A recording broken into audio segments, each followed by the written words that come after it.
So yeah, hello everyone. I welcome you all for the speaker session. So we're all definitely going through difficult times right now, and I hope everyone is safe and sound at their homes. And last year, around the same time, we all witnessed how an unprecedented announcement of a strict lockdown just turned into a humanitarian crisis for more than 40 million migrant workers in India, who were just totally left abandoned by the political establishment. And today, we are in the same situation. We just have made a full circle, and currently, we are reading through certain reports we just uh, where we are hearing reports of people rushing back to their villages in the fear of the government imposing some another such lockdown we witnessed last year. So these millions of migrant workers, they form the backbone of India's informal economy, and which contributes about half percentage of the total India's GDP. So over the years, we have come across like many statements across the news media outlets, like the informal economy is just so messy, and this is not the kind of development that India should actually have, and it's very labor intensive and not highly productive. So the naturally the argument goes in the way of pushing for formalization of the Indian economy on this informal sector specifically, and these are arguments that we have been just hearing across these news media outlets, and and they even push for the government should bring about such policies taking India on the path towards formalization.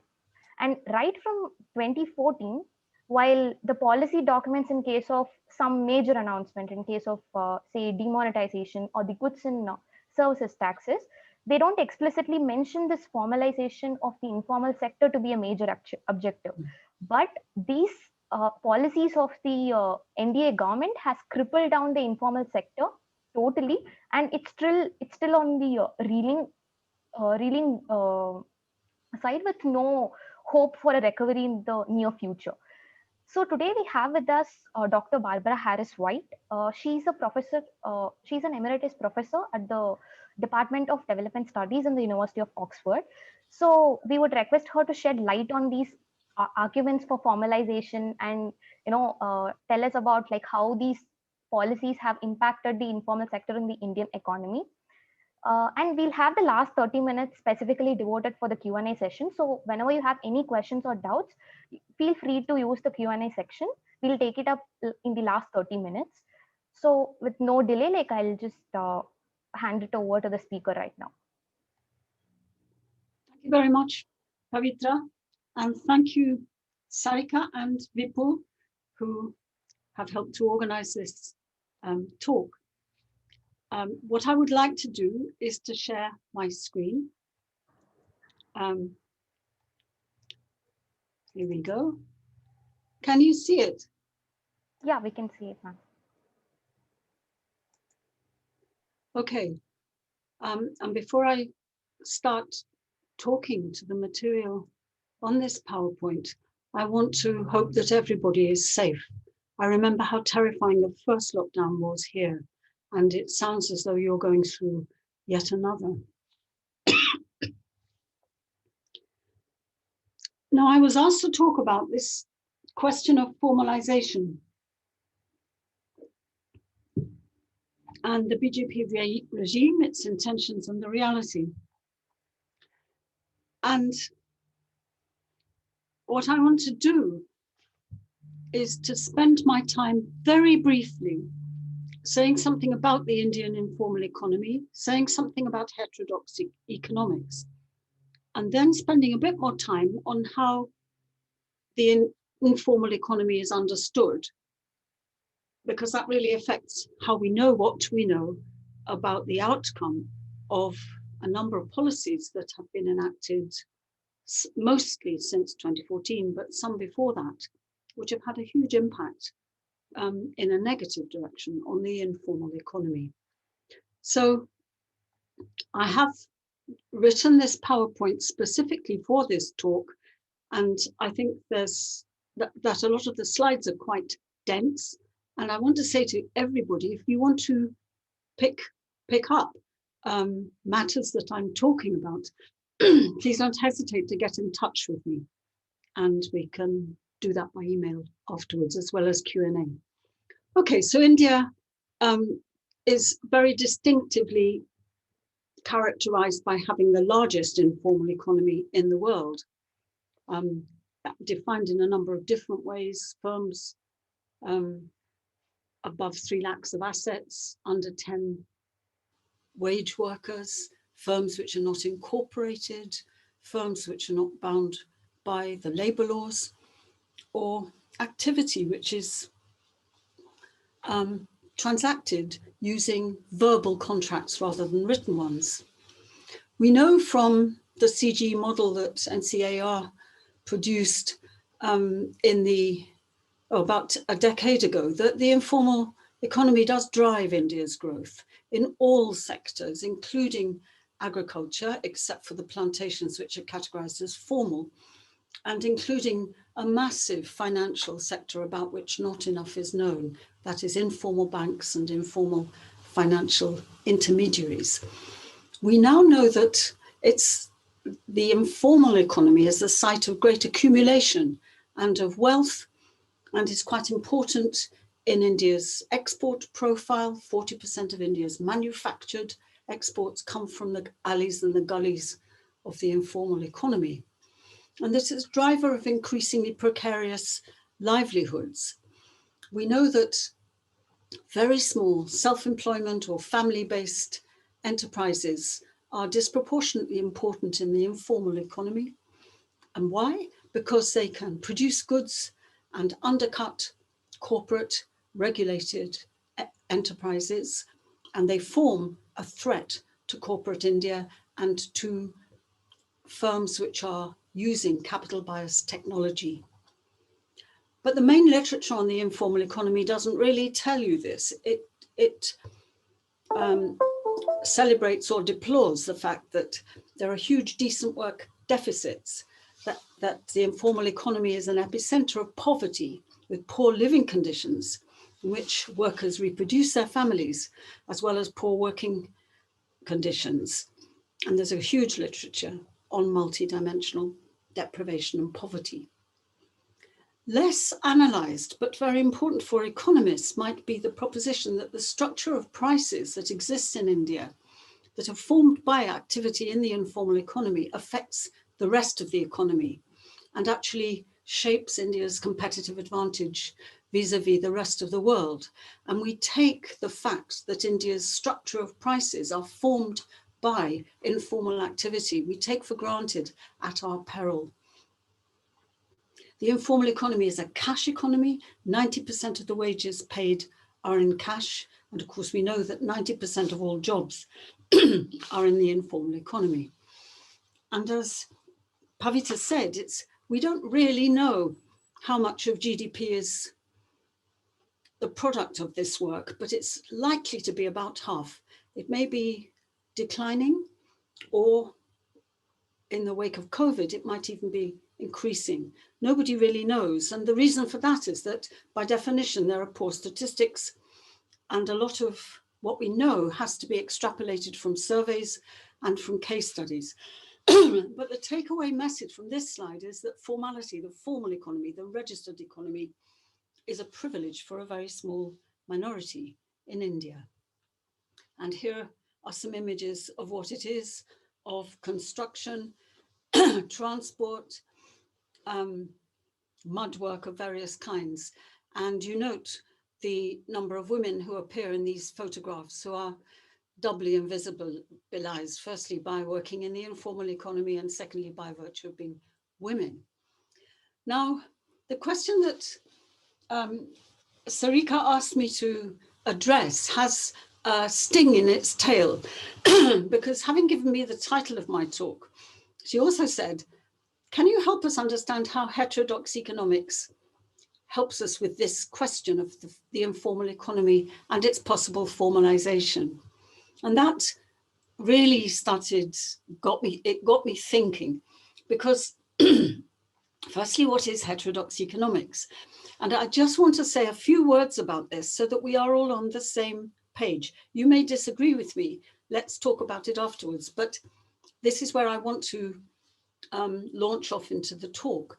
Heterodox economics is practically everything that is a residual from neoclassical economics.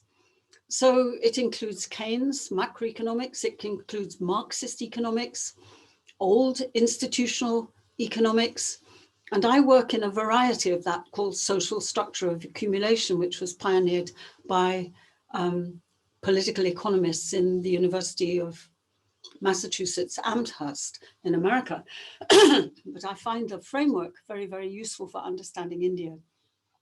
But we also have ecological economics, socioeconomics, feminist economics, which is so important, but which tells me that ways in which the economy is embedded, like caste and religion and ethnicity, ought to be developed to the same scale of sophistication as feminist economics, which is actually leading that kind of economics, ought to be developed. And I've added business school and management economics because that really forms my conclusion as that we need to understand the business school version of economics much better to understand what's going on in India right now. Second point is that the informal economy existed long, long before its label, and it was called other things. It was called unregistered and it was called unorganized. I'm talking about, excuse me, before independence, and the concept of unorganized remains to the present day. Now, the informal economy doesn't fit easily into heterodox economics. All of you who are feminist economics can think of references and research done on women in the informal economy. But as a whole, the informal economy is it's a project for heterodox economists. And what I would like those of you who are research active to do is to try to link the concept of the informal economy to these bodies of economic theory and see what can be got, what can be generated by marrying them up at a macro scale and at a micro scale. But meanwhile, at a meso scale and a micro scale, the informal economy has its own body of heterodox theories, and these are often hostile to one another. There's a lot of debate amongst people who study it about, whether you belong to De Soto school, whether you're an ILO person. And my own feeling is that they all have something to add to our understanding of the informal economy. What I'm going to do is to go through them very quickly. Now, some of you may be very familiar with them, but others less so. And again, it's in the hope that we'll all be on the same page, that the next few slides are outlining the various schools of approach in economics to the informal economy. And I also want to privilege the role that studies of India and theorizing from India have played in the development of these theories worldwide. Okay, so as far as I'm concerned, there are 7 approaches. Unfortunately, if you want it more, simpler, you just forego some of these approaches to understanding informality. Firstly, there is a theory which is called dualist and is owed to Keith Hart, an anthropologist's first insights about the informal economy in West Africa. For Keith Hart, and also for the ILO when they went to Kenya shortly afterwards, they found informal activity flourishing in forms of production which are easy to enter, small scale, labor intensive, the nighttime economy, petty crime, and so on and so forth. In other words, activity which is economically marginalized. And they thought that this would be transient, that the developmental role of this activity would dissolve with modernity and be residualized by formal development in the formal sector. Sorry, I've got a frog in my throat and I'm going to cough. I'm really sorry, and I think this is going to go on. This is the trouble when you don't talk to many people. Okay, so that was the first historical approach, recognizing that it was a particular form of economic activity. And here are some images from India of the kind of thing that I have in my mind when thinking about transient, small scale residualized informal economy. The second main approach is the legalist approach. It's associated with De Soto, whom you may have heard of. And this takes another view altogether, arguing that the informal sector is composed of self-reliant, dynamic micro-enterprises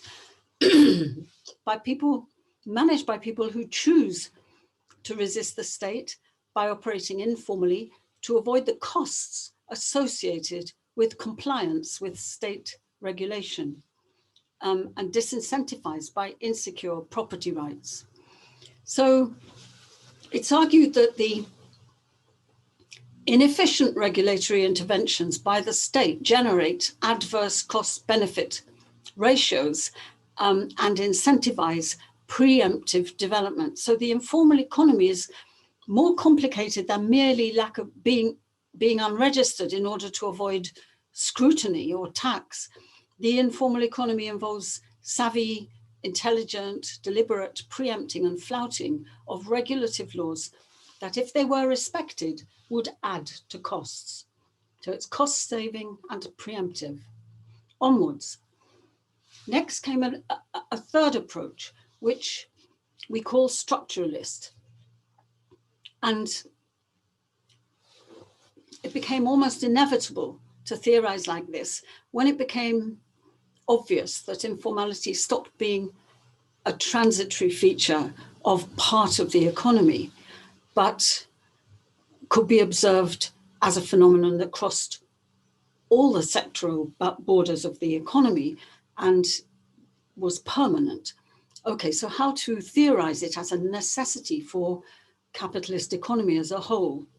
So the structuralist approach posits the interdependence of formal and informal activity, which is exploitive of labor rather than benign to just reduce or avoid the cost of production and regulation, and is seeking constantly to lower costs, avoid the state scrutiny in the form of regulation, state taxes. And the structural approach, for the first time, argued that activity is not necessarily small scale. It can be very considerable, as we now know. And here we have some images of activity which requires really large wage labor forces, which are bolted into informal firms, which are performing tasks in the economy that the formal sector gets at much lower costs than it would do otherwise as a result. Okay, into the era of liberalization in India post-1991, elsewhere earlier or later. But with liberalization comes privatization, both and an expansion of a private corporate sector, as well as the privatization of state corporations and agencies. And in India, we all hear about privatization, contractualization, the growing role of contractors, and there again arose an unavoidable need to add to existing theories. So it's not as though theories are proliferating for the sake of it.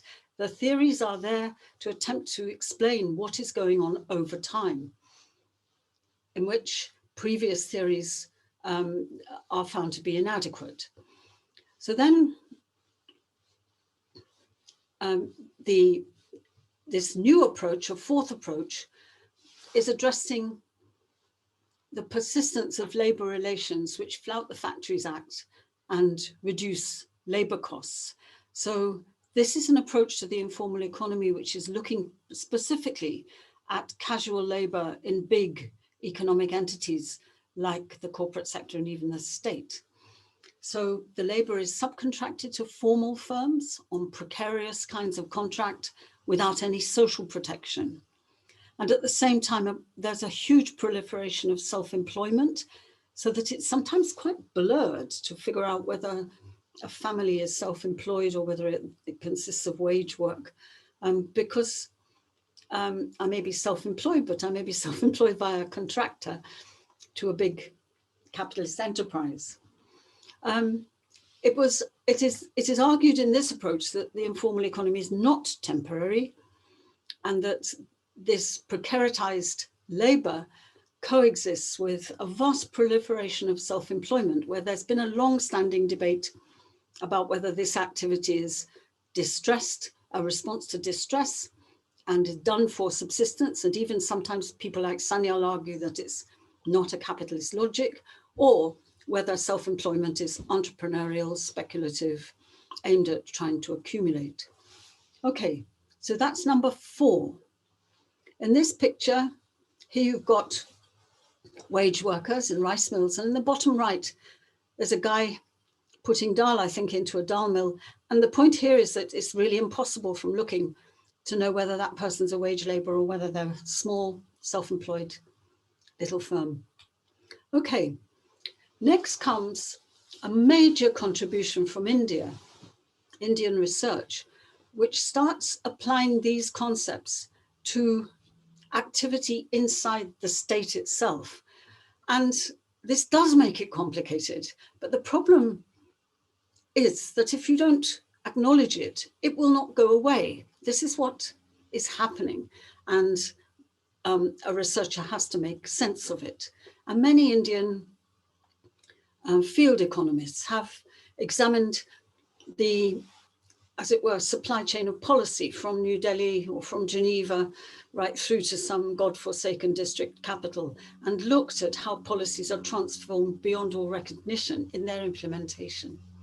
Okay, so what is informalized behavior inside the state? Well, like the informal sector, it has several definitions. It can be unauthorized behavior, behavior which is not in the public interest, or behavior which does not enforce regulations which exist, which is very common. So there's a big literature in economics on rent seeking and on corruption. But the point to make about this contribution from India is that the study of the state suggests that corruption is just one of many, what Bina Fernandez calls technologies of power, which result in fraud, in the skimming of costs, in poor quality machinery and equipment, and in some regions, the domination of the state by Mafia Raj.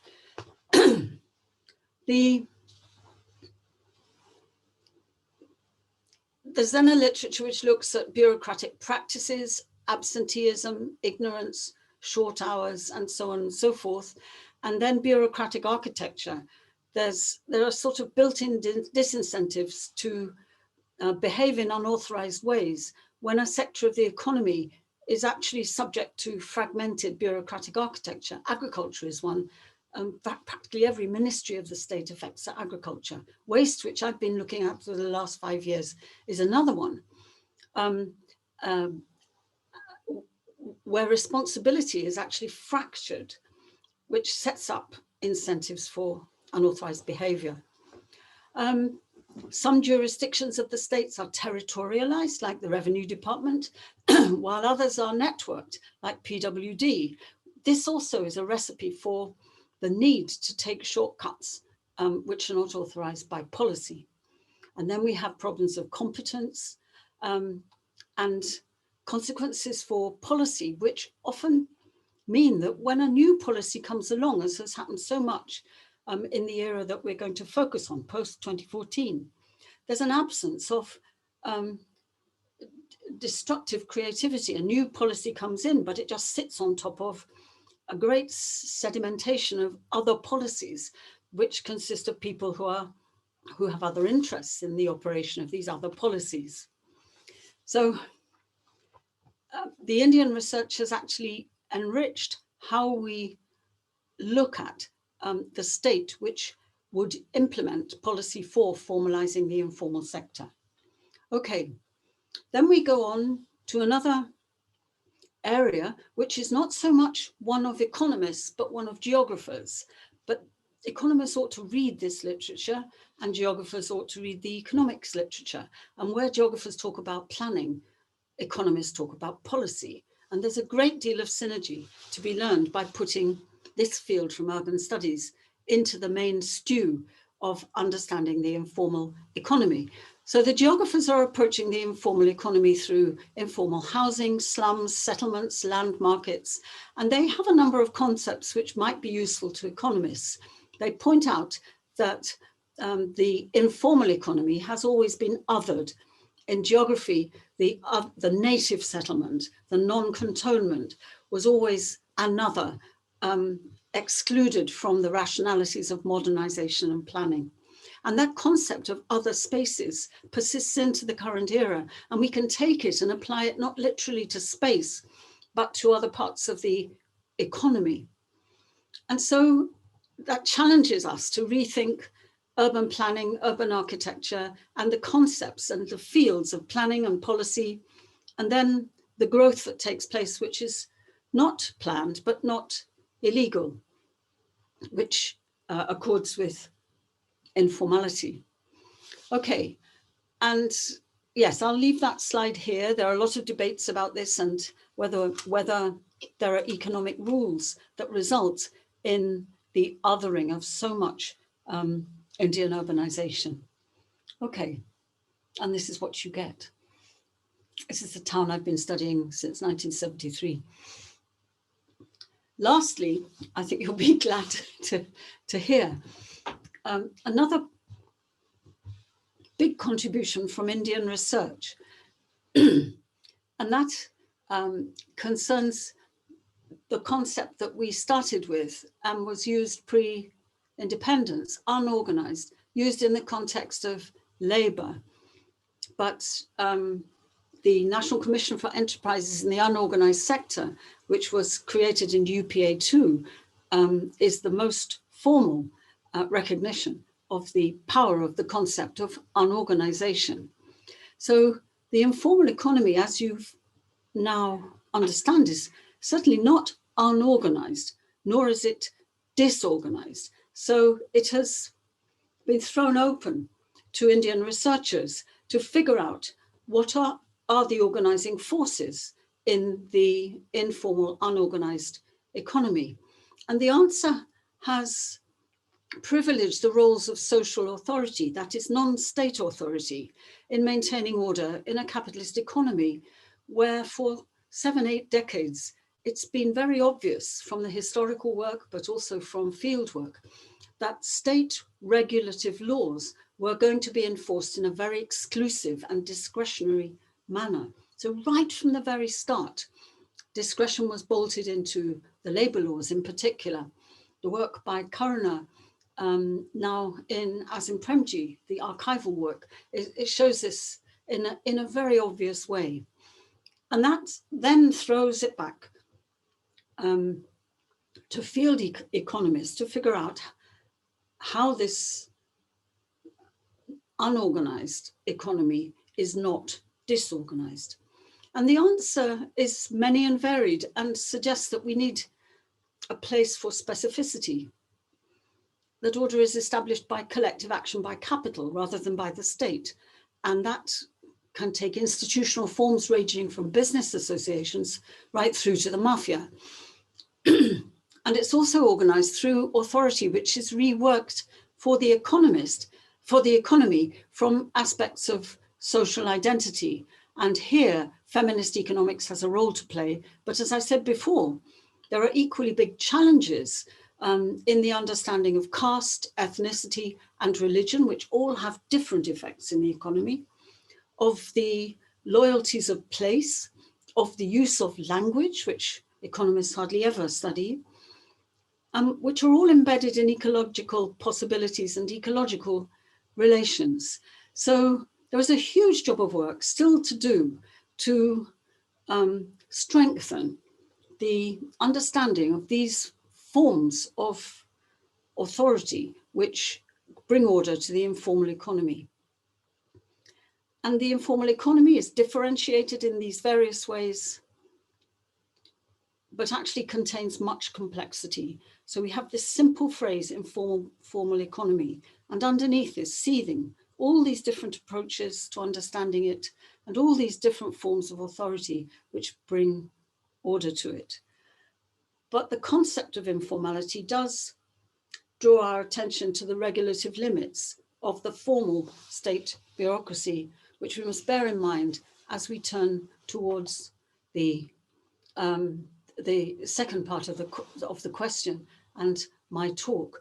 I add these maps to show you just how complex it is.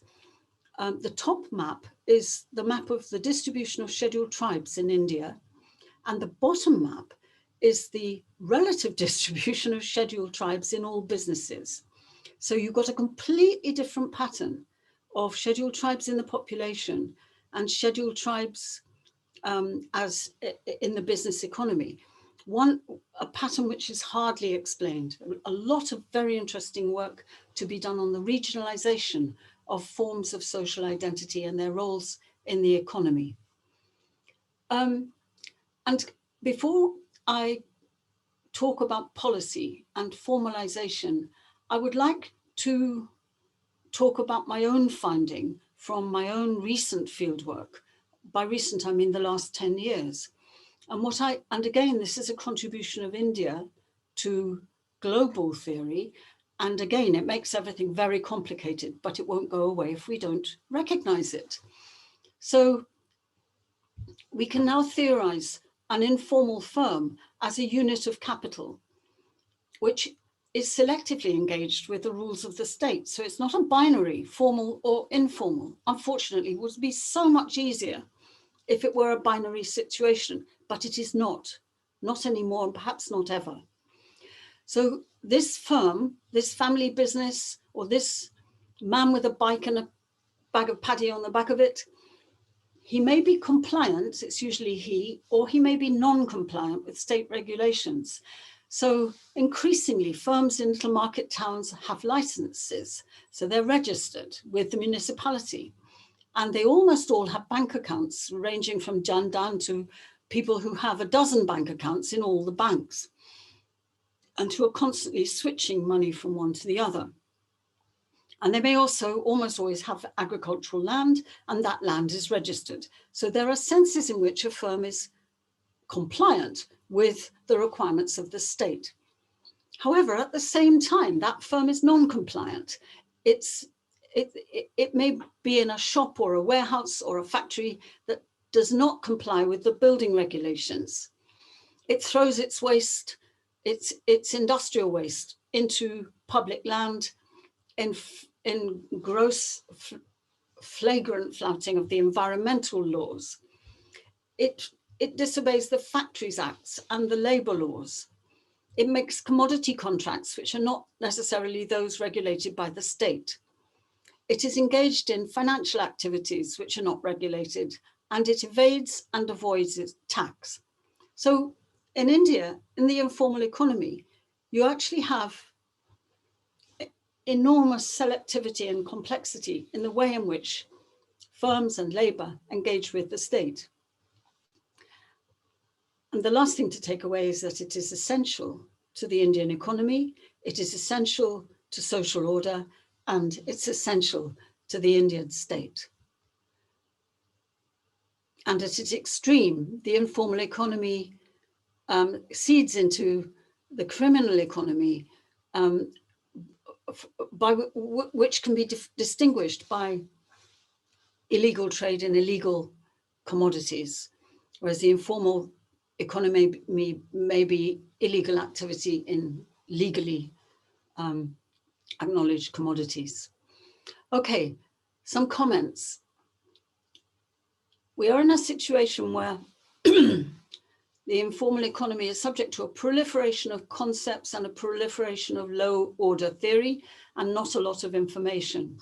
We know that now that the theories about the informal economy are not really aligned with heterodox economics yet, but aligning them would be a very great and useful project. That these theories emerged in certain historical eras. They were needed to explain what was going on, and that they are all useful to think with, even though the real world is complex, and even though many economists align themselves with a subset or one of those theories. I just pose it to you that all the approaches might be valid in the Indian economy, and that is only possible if the economy is socially segmented. And I don't have time to describe the rest of this slide, but in the waste economy, which is the fastest growing sector of the Indian economy and is structurally informalized. All the theories can be found to be validated. Okay, waste. Now, let's turn to the question of formalization, having got to a situation where, at least even if you disagree, you know where I'm coming from. The concept of informal economy is almost taboo in policy. And it's also quite a fuzzy concept in public opinion. And now you can understand why that is, because there are so many ways of understanding it. And Mr. Modi, who I was asked to consider in this talk, hardly uses the term. And I would throw it back to you because I know a bit of Tamil, but I still don't know Hindi. What is the term in Hindi and does he use it in Hindi? And how we know what we know about formalization does depend on the framework which is being used behind the investigations into the informal economy. And these frameworks are rarely explicit. So another project in heterodox economics, and equally important for how we know what we know from the media, which is what we're all bound to do now during this ghastly pandemic. It's a legitimate question. What are the theoretical notions in the heads of those brave journalists who are going out into the field and media commentators who are trying to make sense of it? We need to figure all these things out. We need to be very critical. Formalization very rarely involves the enforcement of existing regulative law, which would be the obvious way to formalize or introduce more formalization into the Indian economy. And formalization is a project which we may associate with Mr. Modi, but it does predate Mr. Modi by some time. It began really in debates about financializing the informal economy. Y.V. Reddy, when he was Reserve Bank governor, talked about the need for a paradigm shift. Venkaiah Naidu talked about a cultural revolution. And this is all to do with banking. Nachiket Moore started to coin the concept disruptive innovation and the need for venture debt and 360 degrees in financial inclusion of the entire Indian population.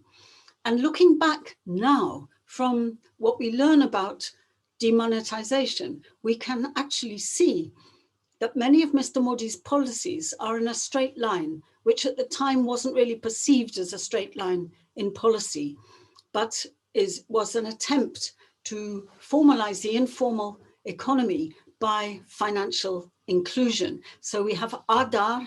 I still don't know whether Aadhaar has been legalized through Parliament, but for many, many years, it was being implemented without actually having legal support, a legal status. And then Jan Dhan, the bank accounts, which are very widely spread, but where women still have fewer bank accounts than men. We have all kinds of innovation in digital finance, egged on by multinational financial institutions, and a celebratory literature concerning new mobile banks, decentralized technology, and a critique of them because they often externalize the last mile, the delivery costs of the last mile. They shift those costs onto the customers who have to pay for those costs, just as in the informal economy, you would pay for financial services through an interest rate. And there are problems with the technology. All of you know this. But what I want to explain is that at the time, I don't think these policies were understood as being linked and part of a much bigger attempt to formalize the informal economy. They were pigeonholed as attempts at financial inclusion, and their ramifications weren't really pursued very much at the time. Now, their importance and their significance is beginning to be appreciated. Okay, let's turn to the Modi era. And I call them Thunderbolt Reforms, because one of the features of the set of policies I'm going to run through is their lack of preparation, or lack of public preparation. I'm going to talk not about Swachh Bharat, but Swachh Bharat does have a lot of lessons for the idea of formalizing the informal economy of waste. I'm going to talk about demonetization, the GST, and three aspects of lockdown, not just what Pavita described at the start of this session, the labour reforms, the farm laws, and the current controversy over direct payments. And my method is pretty crude. In advance, I sent 3 op-eds, and these are also methodologically pretty crude, because I'm sitting in Oxford, able to understand what's going on only through what I read. So I'm going to look at the publicly stated intentions of these policies, and then the impacts and outcomes of them, knowing that they are incomplete and that the evidence that we all have to understand them is pretty ad hoc. And then, where it's possible, I'm going to look at whether how these reforms, these Thunderbolt policies, are consistent with underlying intentions, perhaps vis-a-vis the informal economy. And as yet, I haven't done it, and it's definitely a project for a team of doctoral students to relate what is going on to bodies of economic thought. And the nearest ones, I think, are old institutional economics, or new versions of old institutional economics. But that's a project for you. Okay, let's look at demonetization. It happened on November the 8th, 2016. And it had 4 official objectives, which Mr. Modi explained. They were to stop corruption, to destroy black money and the criminal economy, an assertion that even by December 2016, he said he'd done, to damage terrorism, to quash terrorism and counterfeiting.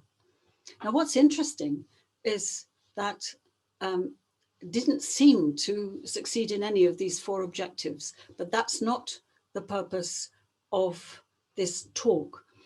We're really trying to figure out the impact on something which wasn't there, the informal economy. Later on, Mr. Jaitley drew attention to the impact of demonetization on digitization, and this is the link with financial inclusion, as it were. Paper currency should shrink. A large part of businesses should be in the alternative digital or check mode.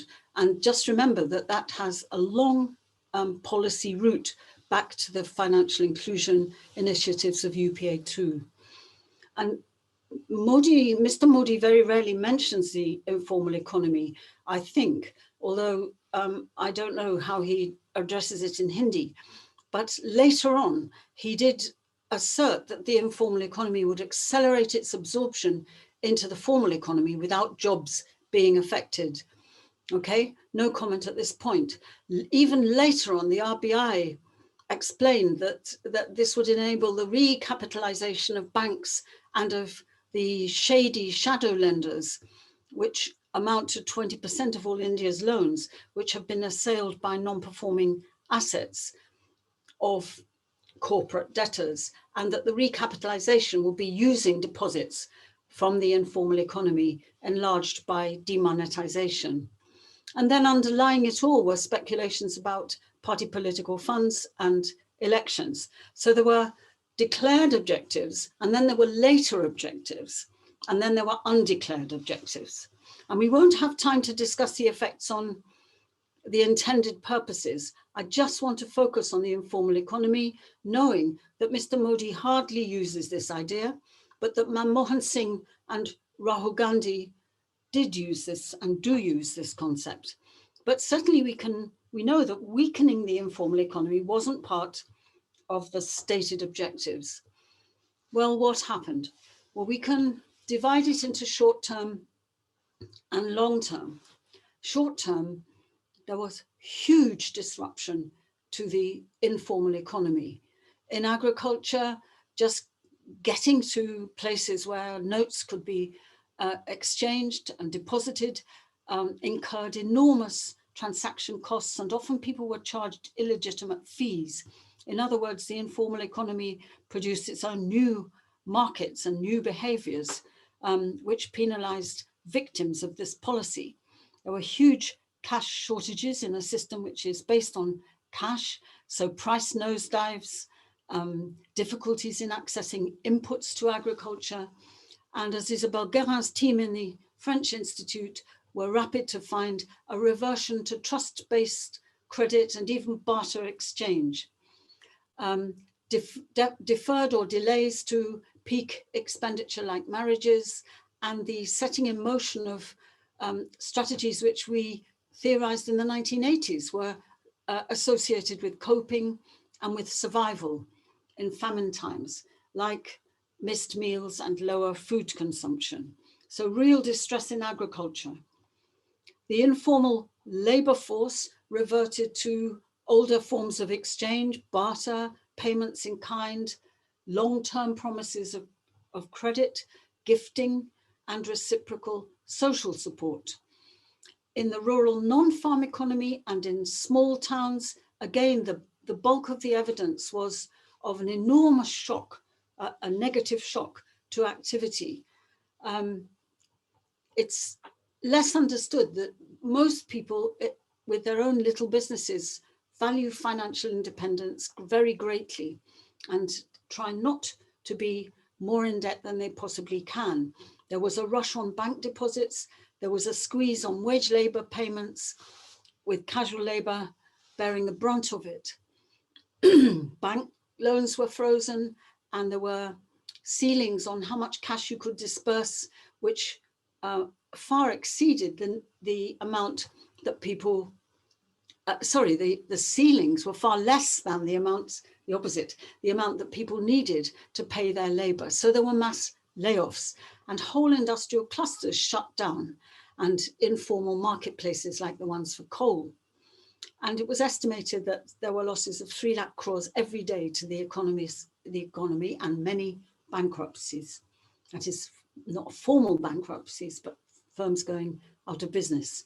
Meanwhile, for certain members of the economic and political elite, it was business as usual, using the back door of banks, preference being given to the private banking system for the new notes, and some strange speculative activity in land before November the 8th, which sounds as though it was inside knowledge, and very large deposits, that's Gujarat, not Gij, Gujarat co-ops. We all know of these examples. The black economy, which is a subset of the informal economy, has very little cash, and there was no hint of the non-laundered return or the forfeiting of all but a very, very tiny fraction of the black economy. There was certainly a pause in the criminal economy. Literature on trafficking and on antiques showed, and drugs showed that there was a pause, but that was temporary. Okay, and long term, there has been a return to a cash economy almost at pre-demonetization levels. The growth in the tax base has been mediocre. Investment in medium and small scale, marginal and small and medium enterprises, MSMEs, has shrunk. Despite some re-employment, the unemployment rate rose, and unemployment for educated workers is at levels that have not been seen for over 4 decades. And the growth rate started to decline, albeit by an amount that economists debate very fiercely. So it has had a dreadful impact on India's informal economy. Okay, now to the goods and services tax. This is different. It's not a Thunderbolt policy which came out of the blue. It's been planned since 1986. And it's a quite interesting case because it is different, and it was intended to attack small firms. So the ostensible objective is to replace very, very complicated state and central tax laws on commodities by a simple 5-slab tax on value added, to be gathered by state and central governments according to different rules. And it was predicted well in advance, and this has been coming very slowly, that the costs of compliance, that is the purchase of a data trail with document matching and investments in technology and skilled labor to manage that data trail, that those costs of compliance would reduce the share of small firms, unregistered firms, and they would have to register in order to comply with the paper trail. And that would benefit a lot of labor-intensive sectors like garments, footwear, construction, plywood and wood, electrical goods, plastic, and so on and so forth, in sectors where the unregistered firms compete too successfully at present with the corporate sector. Okay, now what happened? The actual impact and outcome, by and large, if you just have to conclude very simply, did fulfill the prediction. It was implemented much more chaotically than the simple objective suggested it would be, because it involved a lot of ad hoc amendments, which were not very well understood. There were sharp hits in the profits of small firms, which were not the smallest firms. They were firms with gross output, which was above the threshold of 20 lakhs, which involves them being included in the GST. So especially in trading firms and certain services and micro enterprises, there were huge job losses because they went bankrupt. And some reports even talk about 35 to 45% of wage labor lost in these sectors because of the need to, because of the costs of compliance with this policy reform. And small firms were over and above their costs. They were additionally penalized through delays in refunds. And so what we have seen due to the GST since 2017 has been a perverse redistribution of resources from smaller to larger firms. But just remember that the large firms have wage labor forces, which are in the informal economy. So we know that growth was yet again depressed in the informal economy due to these costs, and that capital formation in the corporate sector has probably finally started to exceed capital formation in the informal economy. Okay, on to the response to COVID that Pavita was talking about at the very start. There's a whole bundle of Thunderbolt policies that were put through not due to COVID so much as due to the response, the emergency response that COVID triggered. So I'm going to look at lockdown briefly, labor laws, farm laws, energy. And this, I want to draw to your attention that there is a kind of policy that is a non-policy, and that is actually very important, a kind of policy in action, which as economists or as political economists, we really should understand as a deliberate policy of policy in action. And it matches and responds to the informal economy that Modi Sarkar hardly recognizes as officially existing. Okay, so lying above all this is inaction. And I'm thinking particularly of welfare and social sector policy. Okay, let us think of the lockdown as an emergency and its impacts, again, as with demonetization, short-term, long-term. Now, Pavita was talking about mass migration away from cities. And what that actually means is it's a mass re-migration of casual labor that went home during the first lockdown, has trickled back, but is now returning home yet again. But there is a very poignant amount of reporting on the millions of people who, unpaid for their work, decided to walk home from their work destinations to their villages of origin. That hit the headlines, but less well publicized was an enormous population of self-employed and small family businesses, which were deprived of work by contractions in demand, by logistical disruption to supplies, by blockages in labor, by physically inaccessible credit, and stranded without flexible assets to buffer them. So extreme distress in the sector of the informal economy that consists of self-employed people. And we know that absolute poverty has increased, undernutrition and all kinds of social distress have increased as a result. And if we're economists, we must note that the work burdens of women, particularly in household productive work, and their reproductive burden have all increased since lockdown, as a result of lockdown. And when I was talking about policy, sorry, I've lost it. Policy inaction I talked about. I'm thinking really of the state and citizens' entitlements for social and economic protection. The PDS was hugely important. We know this from the surveys that have been done, and is important for the reproduction of people who are at the poorest end of the activity in the informal economy. But the PDS excludes 8 crores of households that don't have proper ration cards, including those of migrants. And part of the team watching from JNU started to begin to think the unthinkable, that social support was beginning to be implemented as though it were famine relief.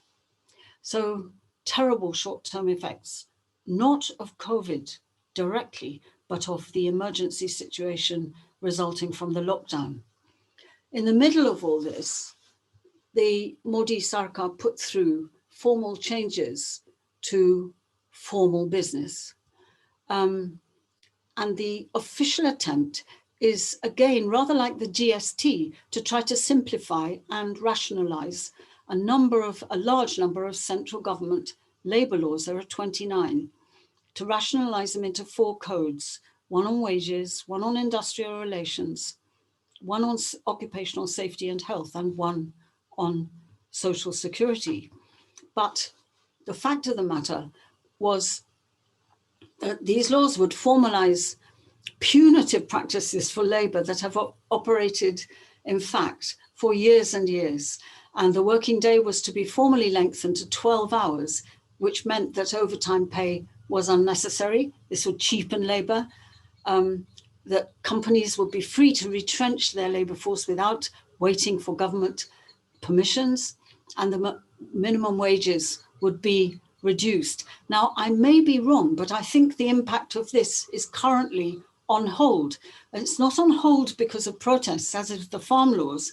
It's on hold because of bureaucratic politics, that the central government can apply these new laws to public sector undertakings, but it's state governments which would apply the new laws to other public sector undertakings and all the private sector, and that the state governments have until now been very partially compliant. And even the compliant states have not been wholly compliant with the templates of labor law reforms that have been devised by New Delhi. Okay. Then I want to go on to the farm laws, and I just want to remind you that India is in the throes of an agrarian crisis, which is a complex one. I don't think there's a single agrarian crisis. There's a crisis of wages confronting rising food prices. So that's a crisis for agricultural labor. And it's also a crisis for anybody doing wage work where household income depends on wage work in the face of rising food prices, because these are not just in rural areas, they're also in urban areas. There's a crisis of low returns to production. And of course, we know that I think it was 2017 or 16, Modi Sarkar said it would double farm incomes by 2022, which is just 9 months away.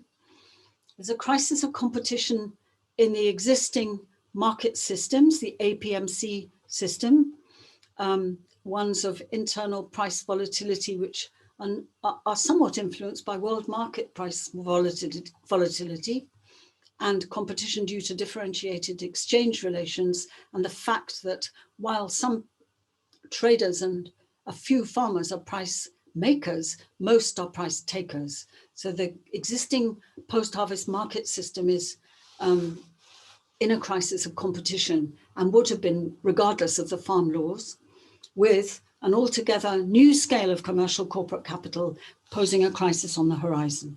So this is the background to the farm laws. And as Meghala Krishnamurti keeps saying, these farm laws are not farm laws, they're laws for the market system, which crashed onto the Indian economy in the summer of 2020 and were passed and made into acts in late September without the democratic discussion that the opposition and many experts felt was needed. And they're grounded in a critique of regulated markets as full of malpractices and often monopolies.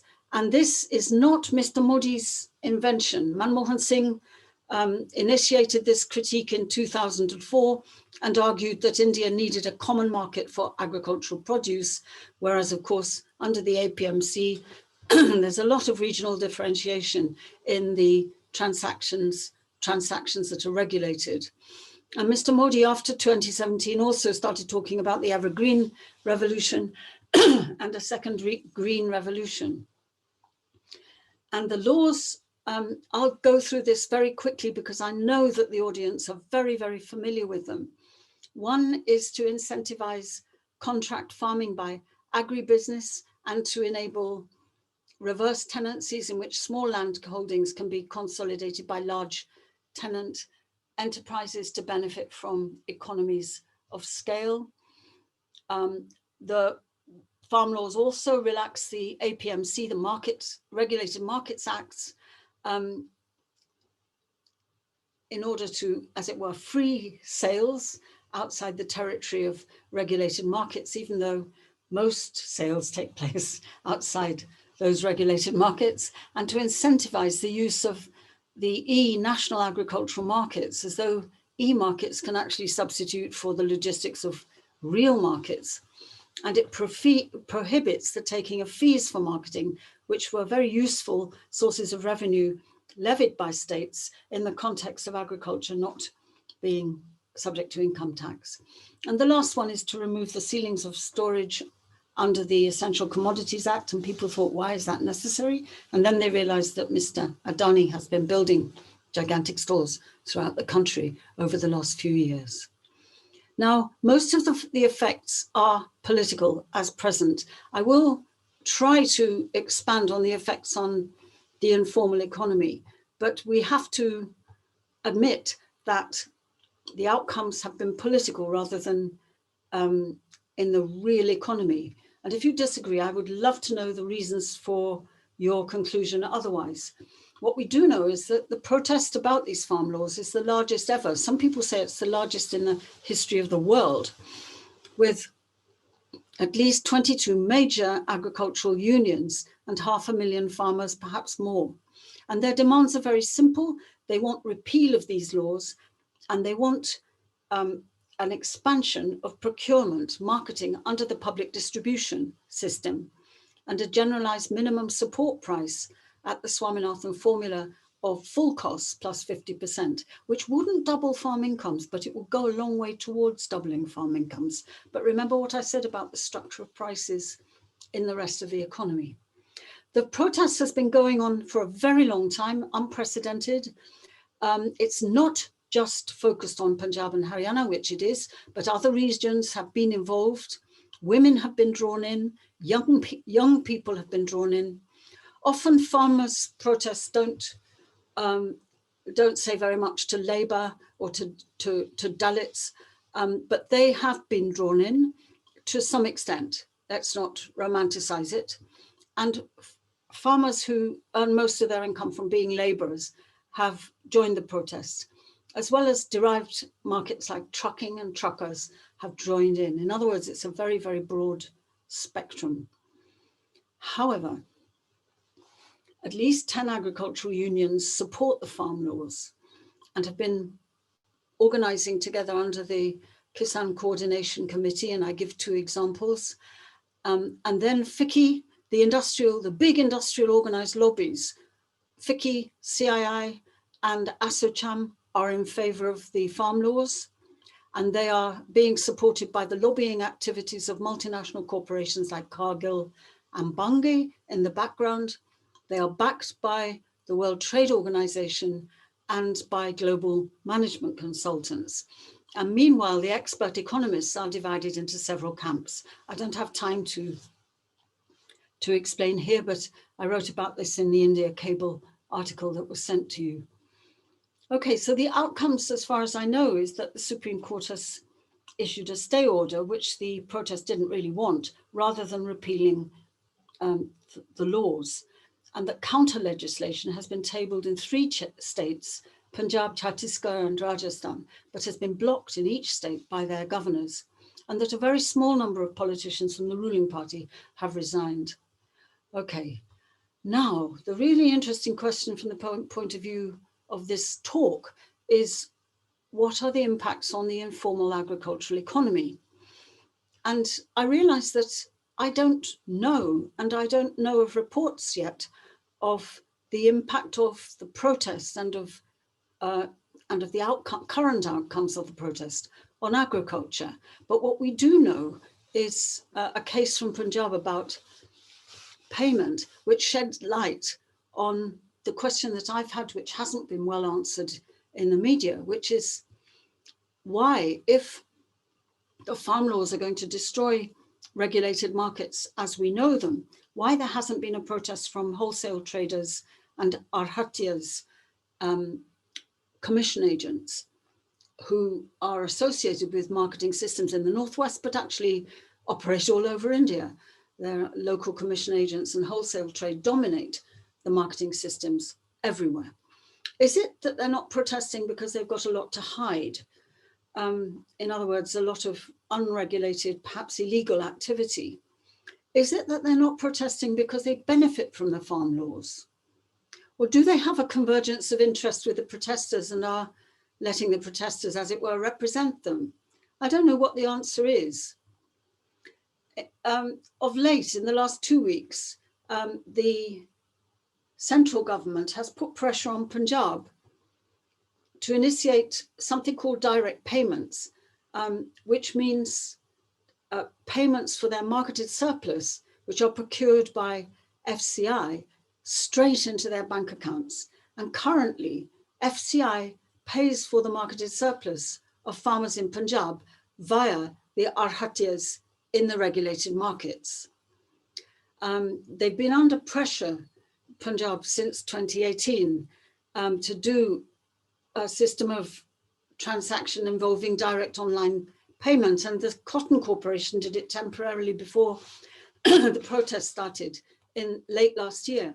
And the option does exist in Punjab. There is legislation for this option, but you have to give 45 days notification, and that's excessive. And the argument is, which involves our question, that the Arhatias are actually very, very vital in the relations of agricultural production and marketing, because they control informal interlock contracts where the weaker party doesn't have a lot of bargaining power. And interlocked contracts involving credit and commodities in their simplest form, but often credit, inputs, commodities, credit, traction, inputs, labor, commodities. So the contract can be quite complicated. And the disguised interest is said to be very high. And the Arhatias are also using their power to borrow from banks at low interest and lending onwards at high interest. But this is actually producing the stability that not only the grain economy needs, but also all the crops that are produced, which are not marketed through the PDS. And there's huge opposition to direct payment because Farmers fear the banks will take deductions and force the repayment of outstanding loans, whereas we know that agricultural debt is very complicated, and that one of the arts of the debt is juggling loans, including juggling loans from banks and informal lenders. But that fear is matched by the fear of high interest from RTA loans. And the other argument that's drawn into this is that the land records which will be necessary to qualify for direct online payment can't be produced because so much of Punjab is actually being farmed on leased-in land, which has seasonal verbal contracts. Now, Haryana has done this with a system of non-legal tenure documents, but the Punjab government currently says we can't do this and we shouldn't do this. And of course, the state would also forfeit the fee that goes through the regulated markets in this extraordinary system where FCI pays the RTAs who pay the producers transacting in the regulated market. All that fee would be forfeited. So there's a lot of opposition and potentially a lot of impact on the part of the agrarian economy, which is post-harvest. Okay, I'm almost through my talk. I want to add a number of other reflections about the question of formalizing the informal economy.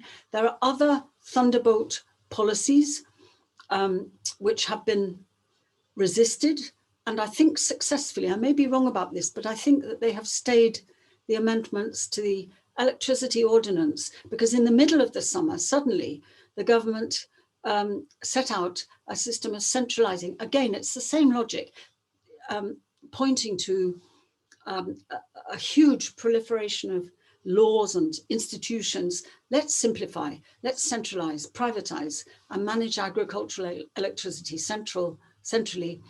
And of course, that produces the fear that the agricultural electricity subsidy would stop, which would then raise the cost of production enormously, and without a corresponding raise in prices, bankrupt large numbers of producers. So that's yet another Thunderbolt policy. There are policies of neglect. The environmental side of the agrarian crisis has been sort of pigeonholed as zero budget natural farming, and that's not a solution to India's agriculture. And agroecology and production is no part of those so-called farm laws. And then we have policies which really, as Jyoti Ghosh said at the time, are simply relabeling. The relief package was simply a relabeled set of actions for food and social security that already existed. This is a very full slide. Please don't let your heart sink to your boots, but there are other slower burn policies or social or economic transformations which have an impact on the formalization of the informal economy, and maybe unintentionally. And what this is getting at is that we have to think laterally, we have to think systemically and systematically and imaginatively about policy labels and the unintended impacts or the multiplier effects of a given policy on other sectors of the economy. The informal economy is helped by the employment guarantee schemes, because they are a safety net for work in seasons when a casualised labour force wouldn't otherwise have work. The PDS is vitally important as a safety net for survival of workers, especially those at the low end of the informal economy who are living on 3,000 to 7,000 rupees a month for a household. They would not survive without the PDS. And of course, if you're cynical, you can say that the wage rate in the informal economy and the returns for self-employment in the informal economy are only possible because of the existence of these safety nets. Then there's policies for private banking, which I think are really important as we consider formalization. And these are not part of the Thunderbolt policies of Modi Sarkar, they've been evolving over the last 25 years. Banks, once the priority sector lending scheme was relaxed, banks withdrew from rural areas and became urbanized.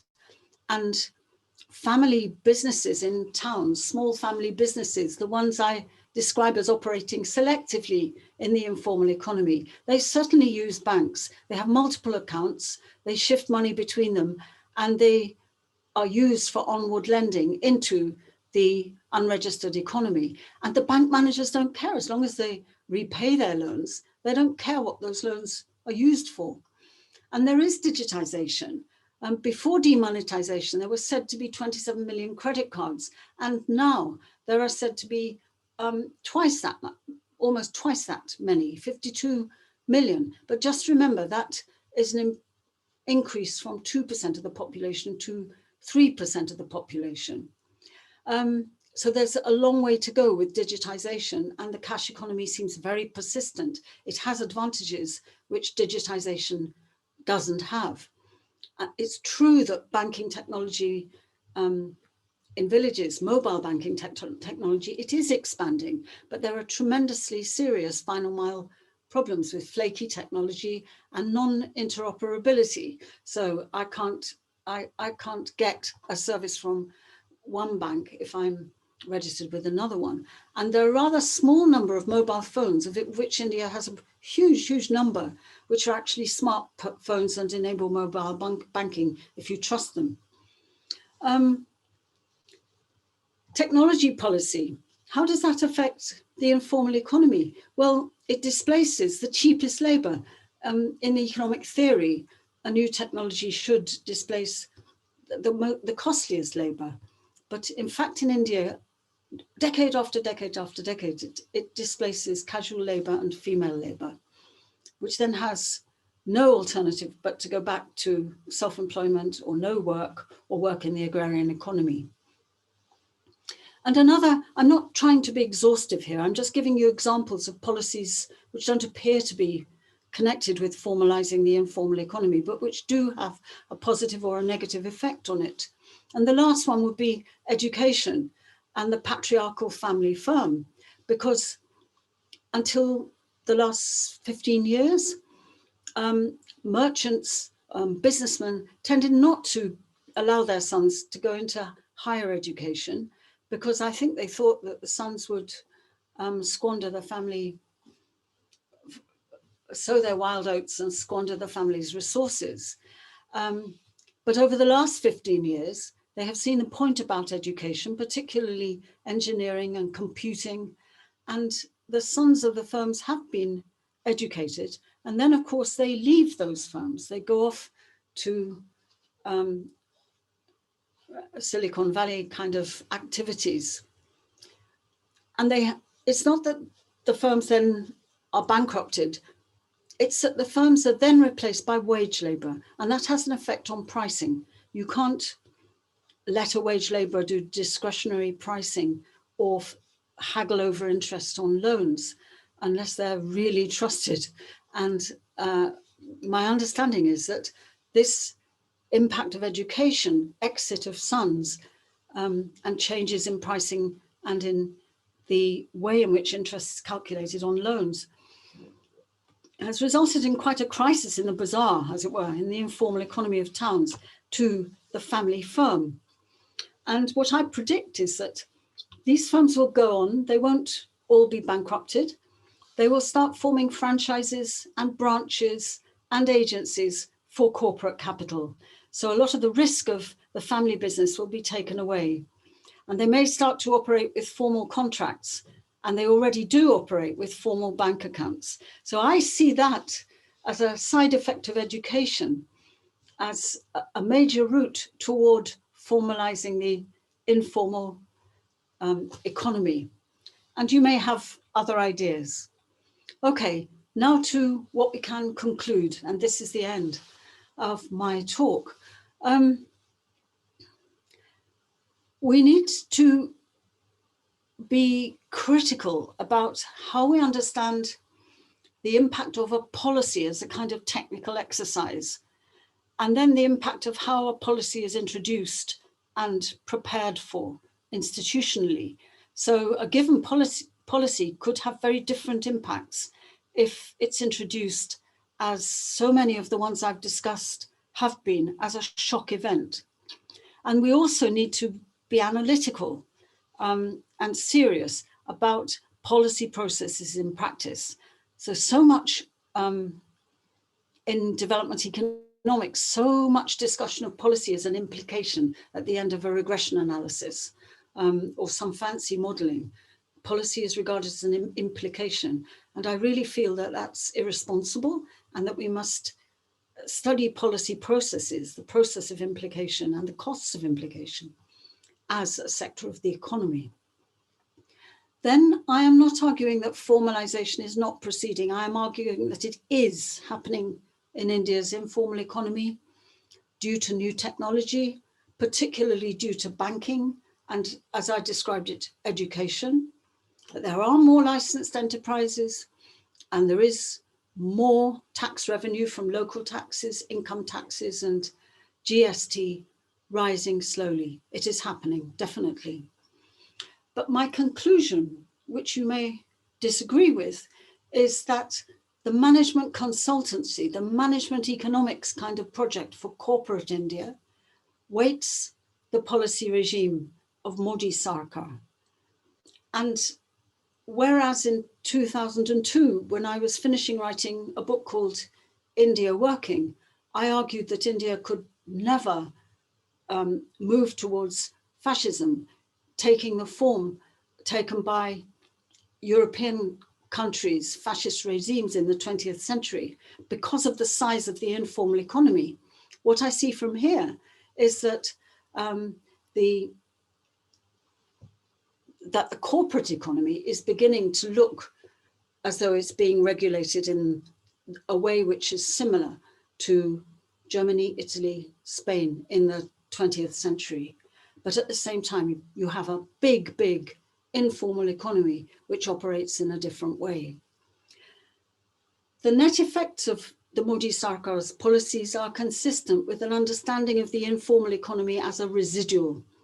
And this understanding has huge ramifications for livelihoods, for poverty, for non-corporate accumulation, which I think are poorly theorized as yet. If I were a young person, I would work on this. It seems to me to be so important. And I see a difference between formalizing the informal economy and deliberately destroying it without a project for livelihoods. And I'm afraid this is what I see as happening, that the informal economy is being destroyed as well as formalized, but without an alternative project, without an imaginative project for all the labor which is coming on stream every single year. In China, the government has realized that this labor can't be absorbed by the factory sector. And to my astonishment, when I was last there in 2019, I discovered that self-employment is being actively encouraged and people are being trained in colleges and universities for careers in self-employment. In sub-Saharan Africa, the agenda is different. It's the need, I've spelt it wrong, for labor protection, technical support, and credit for the informal economy. So it's not as though alternative projects for livelihoods couldn't be imagined, because they are being imagined in other parts of the emerging world. It's that they are not being imagined in India. There's a serious neglect of both the attempt to formalize and the attempt to destroy the impact of these attempts on women and on women workers. And I think for those of you who are interested in ecological economics as a heterodox economics, we can say with great confidence that these attempts either to formalize or to destroy neglect the impact of this process on the environment. And we have to recognize as researchers that these attempts may well have opposite effects, which will range from preemptive development right through to coping and survival practices. Okay, final slide. Going back to the scorpion question, which is the sting in the tail. How does heterodox economics help us understand what is going on and help us criticize and respond to Mr. Modi's project? It's a serious project in economics which lies ahead. The tendency of the literature which does take the informal economy seriously uses concepts which are consistent with the binary category of old institutional economics in the theories of Jeff Hodgson. He sees it's useful to look at dominant and prominent institutions. And prominent institutions are the institutions which cover most of the population, so the household, labor, and so on. And dominant institutions will be the institutions that support and prop up powerful economic interests in the economy. And we can then subdivide those dominant institutions according to the social structure of accumulation insight, those which organize supply, finance, production, distribution, and so on and so forth. So they are a very simple set of concepts, but most of the analyses that I have used for this talk are consistent with those organizing concepts. Next point is that the informal economy is enormously complicated, and you know that by now. Well, that's what I think. And in turn, this means there's a lot of regional variation. And in turn, that means we need many more pieces of research which celebrate the specificity of different parts of the economy and different regions, and the policy regimes which are imposed upon them and the outcomes that result. Another huge, huge project for a country as diverse as India. And final point is that it's simply to wonder how the theoretical background biases or shapes the reporting of outcomes. And there's an enormous amount of literature emerging in India now, which is very worthy of analyzing in these terms, from the SSER attached to JNU, the Foundation for Agrarian Studies, Azim Premji, the Institut Français de Pondicherry, and so on and so forth. This is just a little sample of the serious attempts to cover the outcome of current events in the informal economy. And we can put a theoretical template on top of them and say, which theories are they responding to? Which theories might they be neglecting and why? Okay, that's the end of my talk, and thank you very much for listening. So ma'am, actually one of the person had a doubt within the slide, like she wanted you to explain the maps, the map of SC/ST population versus the it was the slide where you talked about regionalization. Yes. Yeah, she wanted you to explain both the maps. Okay, the first map is simply the map of the population of scheduled tribes, the distribution of scheduled tribes in India. But the second map, which is so different from the first, is the proportion of scheduled tribal businesses divided by total businesses over the proportion of scheduled tribes to total population in a given district, and then mapped. So it shows the disproportional representation of tribal people in businesses compared with what they are in the population. And the point about the map is that the patterns are quite different, and nobody has ever tried to explain. And it is true that the numbers involved are quite small, but there is a story there to be explained. Okay. All right. So we have like almost like 5 questions from the Q&A box. Fine. So Afreen, he wants to know, as a framework, how efficacious is Virginia Saxa's adverse inclusion, especially with respect to tribes and market? I'm not able to answer that because I don't know enough about the theory. can he explain why he thinks it's very valuable? It's that kind of conversation that I hope will be ignited by this. I'm not sure if he's actually in the webinar right now. Sarika, could you just could you change Afreen to become a panelist so that he can unmute himself and talk? Yes, I can allow him to talk. Am I audible? Yeah. Yes. Yeah. Good evening, ma'am. Thank you for the talk. Basically, Khaka is also still developing this formulation wherein he says that he's saying that looking at tribes through an exclusionary framework would be problematic, rather than we should look them through the lens that market has reached traditional modes of production, wherein even if they don't want to, they are adversely or forcibly included into the marketization of production and Right. exchange. So I think, how would you look at this framework, or are there alternate, more suitable frameworks which can dwell on this question of traditionalism versus marketization of traditional work? See, I see adverse inclusion as not a framework, but a conclusion, which you derive from studying the exchange relations of scheduled tribal people or other disadvantaged people and compare them with those relations of other parts of society. You can hardly say it's adverse unless you know that there are relations which are not adverse or less adverse, yes, against which you can compare them. So I see that as a very valuable way of looking at specific groups and looking at their inclusion in the same way as feminist economics does it with the concept of subordination. Yeah.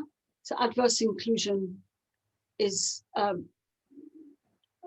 generative concept because it's pointing us towards market exchange, that scheduled tribal people are not somehow stuck in a subsistence economy or a non-capitalist economy. They must be studied and mainstream like anybody else. However, the adjective adverse suggests that if you do that, you draw a conclusion that the way they're being incorporated is on terms and conditions that don't benefit them as much as the ways in which other groups in society would be incorporated into market exchange.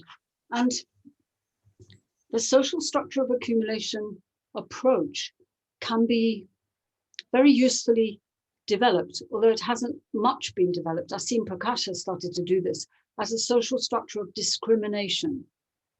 So just as a social structure consists of a whole bundle of institutions which stabilize accumulation, they may do this by discriminating against certain groups in society.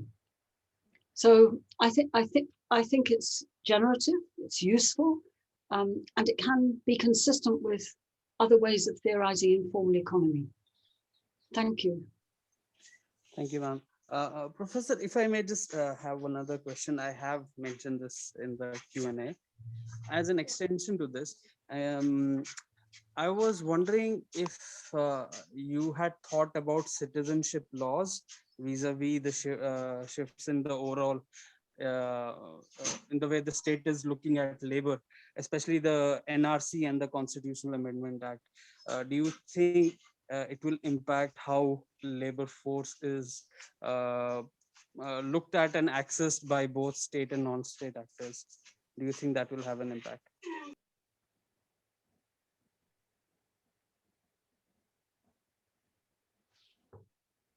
I don't know. The question is a good one. And the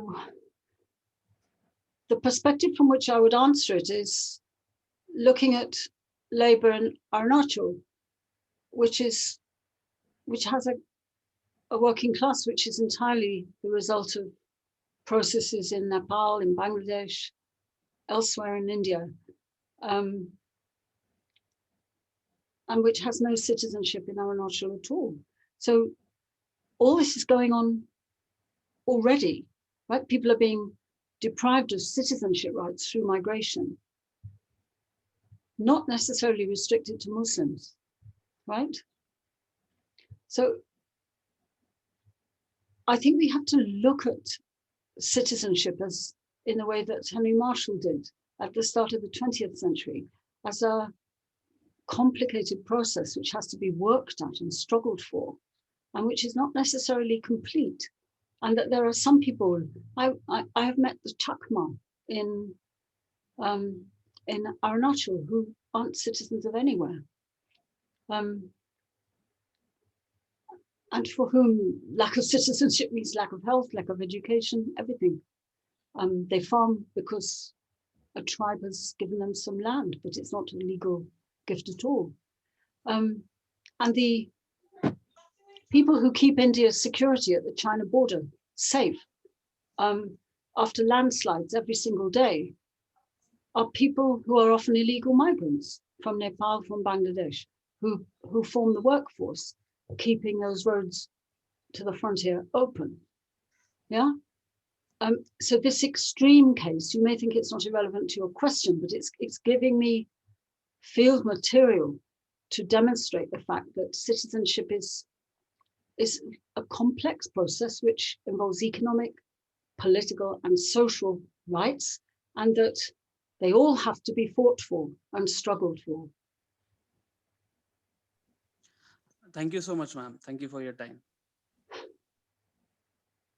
Vanshika basically wants to know if informal economy is an inherent part of crony capitalism. Informal economy is a chronic part of what? As an inherent part of crony capitalism. Crony capitalism. I think it's an inherent part of capitalism.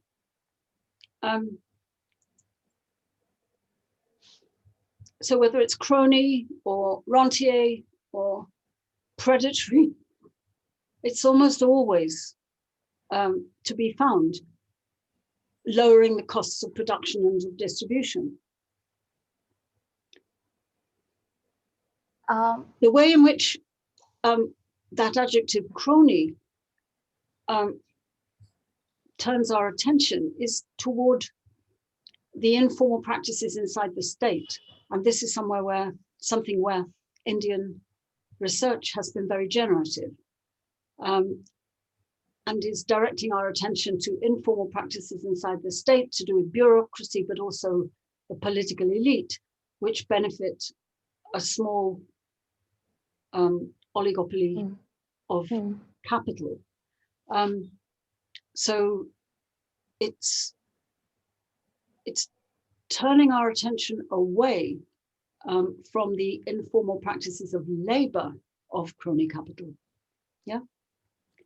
And so good research should be systematic and look at the informal practices of precaritization, which are practiced on the part of crony capital, and the informal practices inside the state. Okay, all right, ma'am. So someone wants to know how to improve the economic aspect in rural areas in India.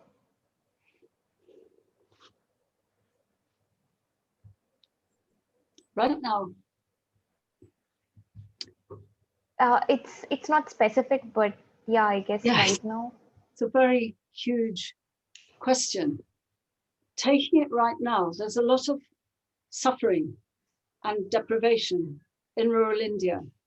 And so generalizing decent levels of social protection and social security seem to me to be very vitally important. And then everybody studying Indian agriculture knows that it's in a crisis and that it's unsustainable. So the next big challenge for agriculture involves agroecology. And what is needed, and what I don't think has actually happened, is a set of technologies across all the major crops to be specified, which are least damaging to nature, not sustainable, but less damaging, right? And then the cost of moving an unsustainable agriculture toward a less unsustainable cropping system and cropping technology. So these are absolutely huge things. Meanwhile, people are cutting back on food, or they're not able to get access to the PDS. So rather than privatize the PDS, I would be in favor of policies which strengthen the PDS and other forms of social protection while India figures out the next radical transformation of agriculture consistent with feeding the cities. Because what I see is that there's a huge advocacy lobby for organic agriculture, which ignores the problem that over half of India's population now is non-agricultural and in urban areas. So it is a massive question. I also think that respecting self-employment and respecting wage work and giving wage work decent conditions is more appropriate to the endowment of India in the 21st century than capital intensive and capital biased technology. That labor should be put first. All right. So Bhatt wants to know, how can India transform from developing to a developed country in this scenario? Which scenario? I guess he means that post-COVID, Horrible. but it's Okay, well, I think that I have many responses to questions like this. One is that parts of India are as developed or more developed than parts of the so-called West or the OECD heartland. And we've got to get our minds around the fact that this development depends on India's informal economy and a great deal of poverty, and that this is what modernity means. And so unless and until India can actually bypass Western models, it's got, it has a vibrant capitalist class, whether it's predatory or rentier or whatever, financialized and so on and so forth. And that this is India's modernity. And regarding India as underdeveloped, I think is conceptually wrong. India manifests a form of capitalism that is as modern as what's going on in my country. So as follow-up to this specific question, like how do you view certain economists who say in India is actually in the middle income trap and it can't actually grow further? Well, the reason we have to think how is that argument produced? How is it evidenced? And a lot of the evidence is about the distribution of demand, right? And that unless the distribution of demand is decentralized and the curve is made less peaked, then there is a trap for high tech. So that's how I would understand that. So in that context, like we can't exactly say India has, we can't be even hopeful of the fact that India has the possibility of becoming a developed country in the near future. Well, how do you think it will do this? And if it does become a developed country, there will be no carbon budget left in the atmosphere, right? That we discuss development as though it weren't based on energy and materials. And I mean, I'm sitting in a country which is so-called developed, but it has exported a lot of its pollution to China. Yeah. And I see us sitting in a moment in history when development has to be radically reconceived. And the problem is that the politics of that development model, which is grounded in a less predatory relationship with nature, the politics of that model are just not available. So we're stuck with knowing what is wrong and why, with conditions of poverty and deprivation and environmental unsustainability. No lack of ideas about a better world, but no blueprint of how to get from here to there. Not even how to get from here to a better place. Yes. Mhm. So this is a huge, huge political Yeah, challenge, on that as well as a theoretical challenge.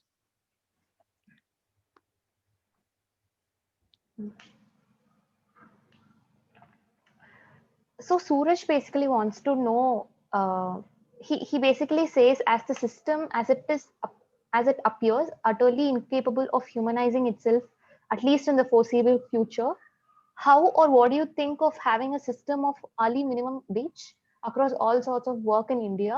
Would it be some sort of help to informal workers in India as it is for the UK informal workers? Europe has 20% of its labour force in the informal economy. Never forget that. We have also got an underclass working in a semi-legal cash economy. So tell me the question again. What do you think of having a system of early minimum wage across all sorts of work in India? Well, I know that I don't know about minimum wage, but I'm quite impressed by the arguments for basic income, which means everybody to have a survival transfer of transfer of resources which enable survival. Right? This is something which has been experimented with in the UP and seemed to produce beneficial impacts in the labour market. In other words, there's always an alternative to work. You would have basic income. And people say, well, you can't possibly give it to everyone, but you could tax it back. It could be implemented with quite low transactions costs and could be taxed back. In Switzerland, it was voted down in a referendum, mainly for very good reasons, that although the basic income was proposed to be quite high, it wasn't clear what other social benefits would be taken away as a result of the basic income policy. Now in India, the debate has been about, the government has been sort of slightly in favor of it, but it's a very low basic income. It's not enough to support life. So there's a lot of debate swirling around in heterodox economics about UBI, universal basic income, about basic income that isn't universal, and about how that might relate to minimum wage. Yeah, but I think all these are the right things to consider. That the important thing is that people, especially young people coming onto into the world of work, should have decent conditions. Yes, while the economists are trying to work out how to do it sustainably. So Samiksha wants to know, do you think that the response of trade unions to labor codes has not been as strong as the response of farmers to farm laws? Can we say that trade unions were not as successful as farmers in opposing the labor codes? The labor codes in the summer.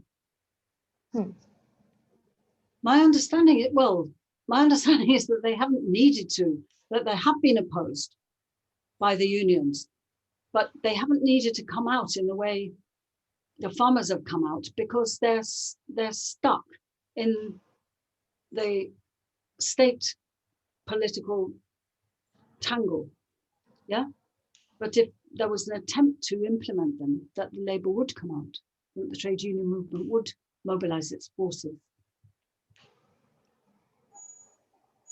Okay, all right, ma'am. So the trade union movement is a hell of a lot more active than the media gives credit for. It just gets ignored.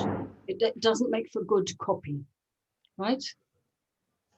But let's study the activities of the trade unions before we pronounce them irrelevant. To make a judgment. Yeah. All right, ma'am. So the next question, Vidyatri wants to know, could you please elaborate on the theoretical underpinnings of the informal economy's relation to the opposition of fascist regimes? To the opposition of? Fascist regimes. Okay. Theories of fascism have a number of branches. One is a kind of tick box that a fascist regime has a charismatic leader. A fascist regime defines the other and works to oppress the other. A fascist, and another body of theory is a fascist regime is the triumph of finance capital. That's another kind of definition of fascism. A third definition of fascism is that it's a condition, a political condition under which labor works against its own objective interests, in the interests of capital, and that the state regulates capital in a corporatist fashion. So looking at this literature 20 years ago, I was thinking that in the light of the informal economy, which is by definition outside the regulative reach of the state, that these definitions of fascism, which are embedded in European history, were not relevant. And at that time, Jairus Banerjee published a paper on the cultural roots of fascism, which argued directly against what I was saying by saying that fascism is in fact the generalization of authoritarianism, and that seeds of authoritarianism could be found then, we're talking about the end of the 20th century, everywhere in the economy, and that they had been there, lying there, dormant and growing for decades and decades. Yes? So at the time I predicted that India would never, that the size of the informal economy would be the main constraint to India turning fascist, I was using an economic definition of fascism rather than a political definition or a cultural definition. And now I have to eat my words because there is a sizable corporatist economy which fuses state with what somebody earlier in a question called crony capital. So this is fascism with Indian characteristics. Yes, it's not the same kind of fascism as that which grew in European countries in the 20th century. It's not the 20th century, and India still has an informal economy which is ruled, if corporatistly at all, it's ruled through trade associations and business associations, which may be grounded in caste relations to a surprising extent. They're cosmopolitanizing, but they've still got caste and ethnicity as cause of the way in which they organize. So Elisabetta Basile, the Italian Marxist economist, has studied this, and her conclusion is that the informal economy is a form of social corporatist regulation rather than state corporatist regulation, right? So at this point, we're fumbling towards understanding fascism, not just in terms of politics, but in terms of what it does to the economy. And in India, it would be very, very different. And, you know, many people would deny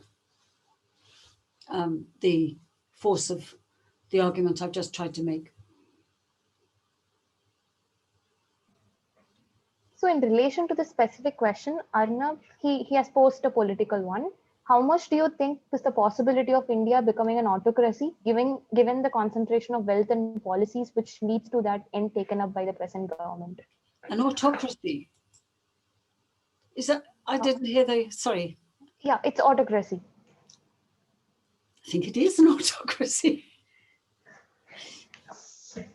If we look at the control of assets in the Indian economy, yes, it's very, very skewed and getting more and more unequal by the day.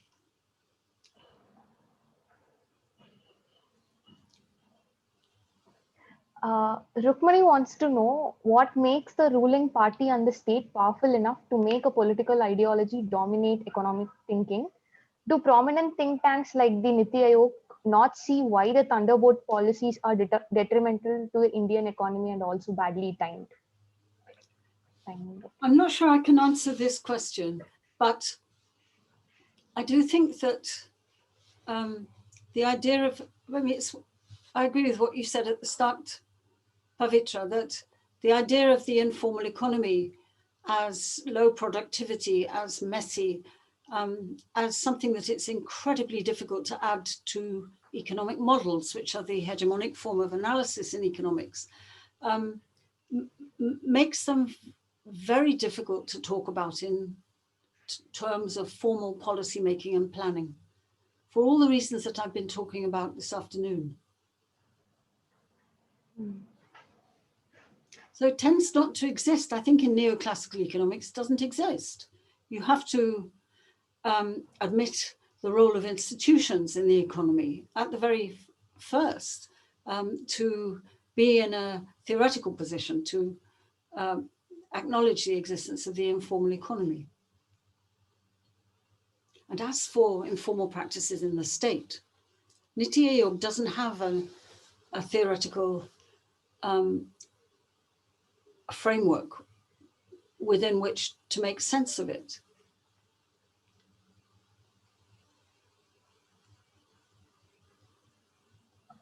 These are the last two questions. Do the Indian economy has the capacity to implement the universal welfare measures that are being implemented in Scandinavian countries? Well, the answer is evidently not, because if you look at the record of the provision of social support during the pandemic, a lot of people have fallen outside the safety net. We know that from the empirical literature, but the question might be, could the Indian state have the capacity to do it? And since the Indian state can send rockets into space, it's not a matter of lack of state capacity. It's a matter of willingness. Yes, and it may be a matter of competence, but I doubt it. I think the Indian state is highly competent, which is why very reluctantly in my old age, I turned to the informal economy as a deliberate creation of the Indian state. It's not, as I thought for years and years of my working life, it's not sort of representing the final boundaries of state capacity. It's actually deliberately allowed to function in the way that it does. And the tragedy of this year is that it's become evident that it's deliberately allowing it to suffer enormous hardship. And if there were an alternative project, one wouldn't be so worried, but there is no alternative project.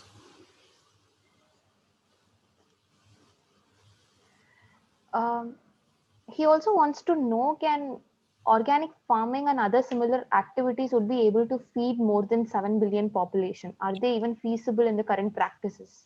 This is the big question. This is a very good question, because the people who advocate for organic farming quote evidence to show that yields are not depressed. I worked with an expert committee on agriculture for the Million Jobs, Climate Jobs project in the UK. And I looked at the evidence for Europe. And there is evidence for an estate in Germany that went organic 30, 40 years ago that has continuous data for yields. And what that data shows is a very big nosedive at the start of the process towards transitioning to organic agriculture. And then a resumption of quite high yields, not as high as with chemicalized agriculture, but quite stable high yields.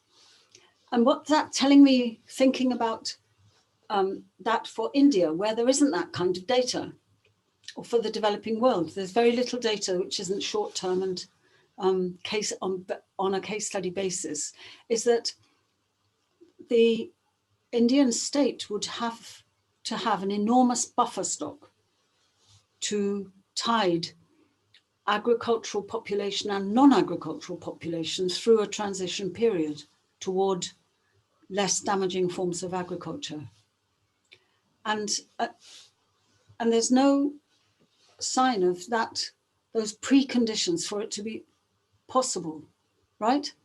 To provide food security and basic social security for the entire population while the agrarian part of the economy went through this transition. I don't see that problem being discussed very much by the lobbyists for organic agriculture. What we see in India is a lot of case study material now based on small samples. and arguing that there is no loss in yield with this or that or the other kind of agroecological technology. And unless and until the Indian state does a really systematic set of studies of a wide range of technologies, because you have a wide range, you have at least 17 agroecological regions in India. You need evidence about optimal, less damaging technologies for all of these regions. And I don't see this being done. But for me, it would be a precondition to the policies that would be needed to be in place. Yeah, one needs that evidence and then the policies in place and the funding of those policies, because it will be very costly.